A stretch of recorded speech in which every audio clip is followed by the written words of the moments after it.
Good morning दोस्तों, कैसे हो आप। उम्मीद करते हैं आप बढ़िया होंगे। आपके घर में सब ठीक होंगे, सब खुशहाल होंगे, सब बेहतर होंगे। आपके एग्ज़ाम की तैयारी भी बहुत बढ़िया चल रही होगी। इससे पहले वाली वीडियो में हमने क्वेश्चन नंबर 5 और 6 किए थे। प्रश्नावली 12.2 के 12.2 के क्वेश्चन 5 और 6 किए थे। प्रश्नावली 12.2 क्या है? पृष्ठीय क्षेत्रफल और आयतन, कक्षा 10 की। आज हम करते हैं प्रश्नावली 12.2 का क्वेश्चन नंबर 7 करेंगे पहले तो, फिर क्वेश्चन 8 करेंगे। क्वेश्चन 7 और क्वेश्चन 8 करेंगे। क्वेश्चन 7 में क्या कहा गया है? क्वेश्चन 7 में एक ऐसी आकृति बनाई हुई है, ऐसी आकृति बनाई हुई है। ये डायग्राम आपको एग्जाम में यूं का यूं बनाना है। डायग्राम के भी नंबर मिलते हैं, 1 नंबर 2 नंबर। 1 नंबर तो कम से कम मिलता ही है, 1 नंबर मिलता है डायग्राम का। अगर कोई गलती करोगे आप तो उसमें से 1/4 नंबर या आधा नंबर काट लेगा वो। जैसे कोई त्रिज्या आपने सही नहीं लिखी, इस पे निशान वगैरह सही नहीं लगाए, तब अगर डायग्राम आपने पेन से बना दिया तब भी नंबर कैंसिल हो जाएंगे, आपके कट जाएंगे। तो डायग्राम हमेशा पेंसिल से बनाना है। तो इस क्वेश्चन में क्या कहा गया है कि एक ऐसा बेलनाकार पात्र है, एक ऐसा बेलनाकार पात्र है। ये पात्र है बेलनाकार, ये हो गया एक बेलनाकार पात्र जिसमें पानी भरा हुआ है। किससे भरा हुआ है? ये पानी से भरा हुआ पात्र है। और ये क्या करते हैं, एक ऐसा ठोस इस बेलनाकार पात्र में डालते हैं, ऐसा ठोस डालते हैं। तो ये तो इसका शंकु हो गया, और इस शंकु के नीचे एक अर्धगोला लगा हुआ है। ये ठोस इस बेलनाकार पात्र में डालते हैं। तो इस पात्र में ठोस को डालने पर कितना पानी बाहर निकलेगा? कितना पानी बाहर निकलेगा? तो जो पानी बाहर निकलेगा, जिस आयतन का पानी बाहर निकलेगा, वो आयतन किसके बराबर होगा? वो आयतन इस ठोस के बराबर होगा। पानी बाहर निकलने वाला पानी, बाहर निकलने वाला पानी, और वो किसके बराबर होगा? इस ठोस के बराबर होगा, इस ठोस के बराबर होगा। और इस तरह से रखा जाएगा इसमें, ये इस तरह से रखा जाएगा। और ये ठोस का हमें आयतन इसका, अब ये पानी इस ठोस को पानी में डालने के बाद इसमें शेष पानी कितनी मात्रा में बचेगा? शेष पानी का आयतन हमें ज्ञात करना है। ठीक है, तो जो चीज़ दी हुई है वो हमने लिख रखा है।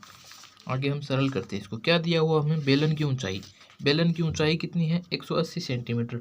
और शंकु की ऊंचाई कितनी है? 120 सेंटीमीटर। एक शंकु बना हुआ है, एक तो शंकु है, ये शंकु है, और इस शंकु के नीचे लगा हुआ है अर्धगोला। तो इस शंकु की ऊंचाई है 120 मीटर, और ये जो ऊंचाई है ये है 60 मीटर। 120 सेंटीमीटर, ये 7 सेंटीमीटर। तो वृत्त की इस अर्धगोले की त्रिज्या कितनी हो गई? 60 सेंटीमीटर। ठीक है, तो शंकु की ऊंचाई 120 सेंटीमीटर और बेलन की ऊंचाई है 180 सेंटीमीटर।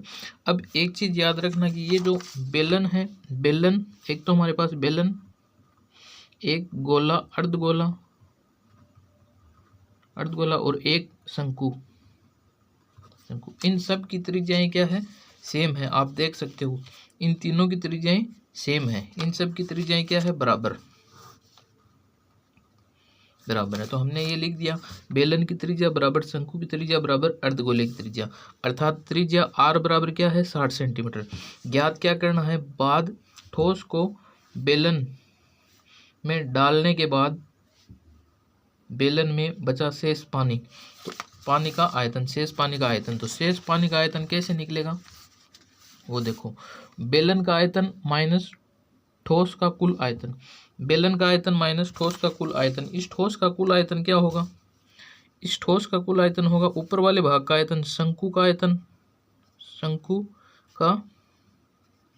आयतन प्लस अर्धगोले का आयतन।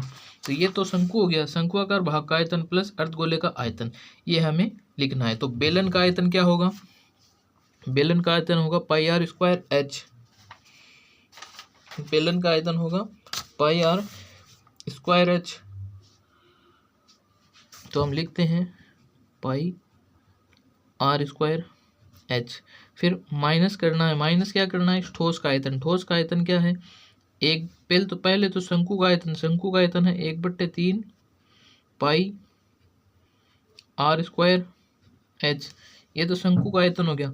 प्लस गोले का आयतन क्या होगा, अर्धगोले का आयतन। अर्धगोले का आयतन होगा 2/3 पाई आर क्यूब। अर्धगोले का आयतन क्या होगा, 2/3 पाई आर क्यूब।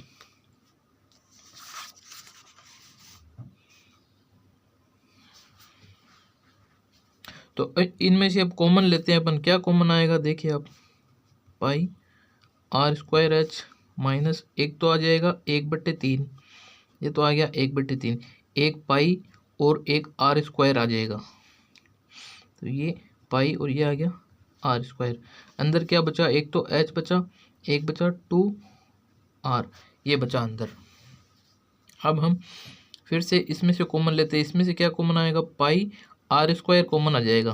क्या आएगा common, pi r square common आ गया। बचा क्या, एच माइनस 1/3 ये स्मॉल एच प्लस 2r, ये और ये। और इसको हम सरल करेंगे तब मान रखते हैं, अब इसमें सबका मान रखते हैं अपन। तो मान रखेंगे तो ये क्या हो जाएगा, यहीं रखते हैं मान। पाई का मान है 22/7, पाई का मान है 22/7, 22/7 गुणा आर का मान है 60 × 60। फिर एच है 180 मीटर, 180 सेंटीमीटर, माइनस 1/3 ये एच तो है 160 प्लस 2 × आर का मान है 60,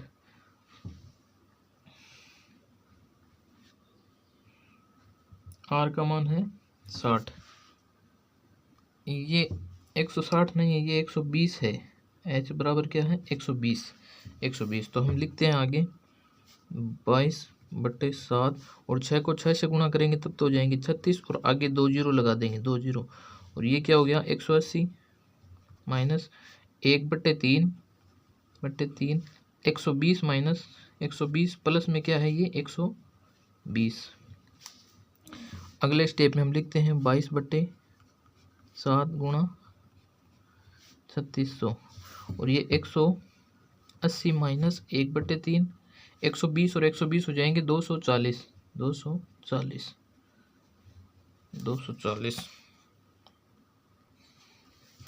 एक स्टेप और यहाँ लिखते हैं अपन। तो 22/7 × 3600 और 180 माइनस ये 240 में 3 का भाग देंगे तब कितने आएंगे, 80 आएंगे, ये आएंगे। और अगले स्टेप में हम लिखेंगे 22/7 × 3600 × 180 में से 80 जाएंगे तब 100 बचेंगे। 180 में से 80 जाने पर कितने बचेंगे, 100 बचेंगे। अब हमें इनको सरल करना। ये तो है सेंटीमीटर क्यूब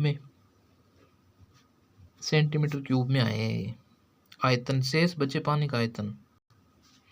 अब इसको मीटर क्यूब में बदलने के लिए हम 100 का 3 सेंटीमीटर क्यूब है, तो हम मीटर क्यूब में बदलने के लिए 3 बार 100 का भाग देंगे, 100 का अलग, 100 का अलग और 100 का अलग। तो कैसे लिखेंगे हम, यहाँ करते हैं अगला आगे का सवाल। 22/7 गुणा 3600 गुणा 100 अपॉन में क्या है, अपॉन में है 100 गुणा 100। और अगली स्टेप में क्या लिखेंगे अपन, अगली स्टेप में लिखेंगे 22/7 गुणा 3600 गुणा 100, और बट्टा में क्या है 100 गुणा 100।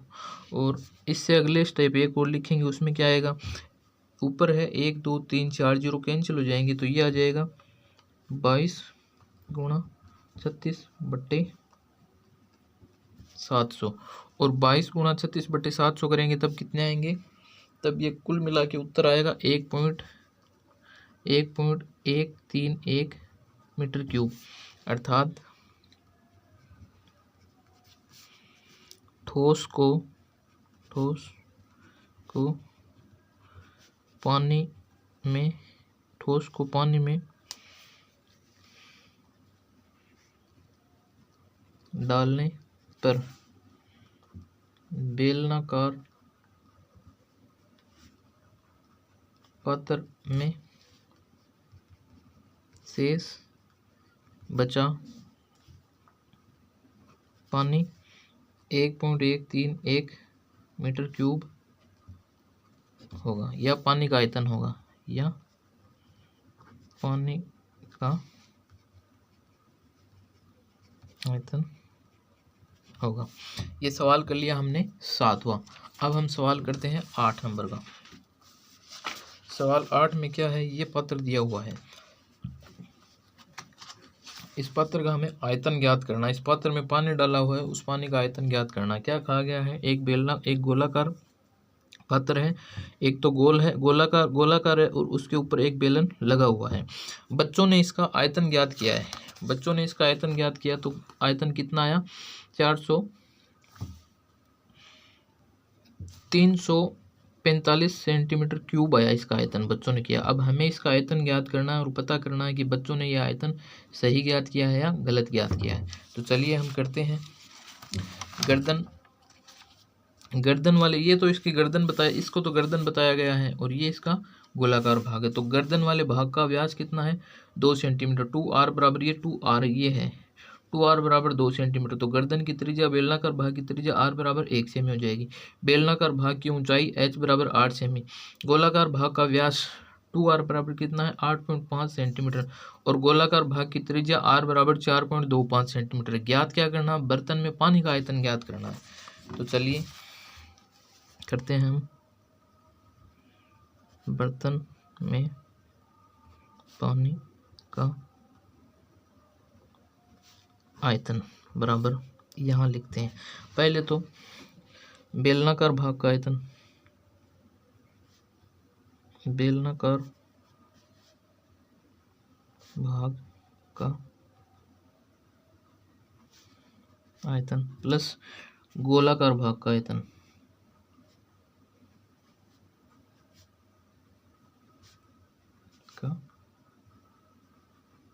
आयतन, प्लस गोलाकार भाग का आयतन।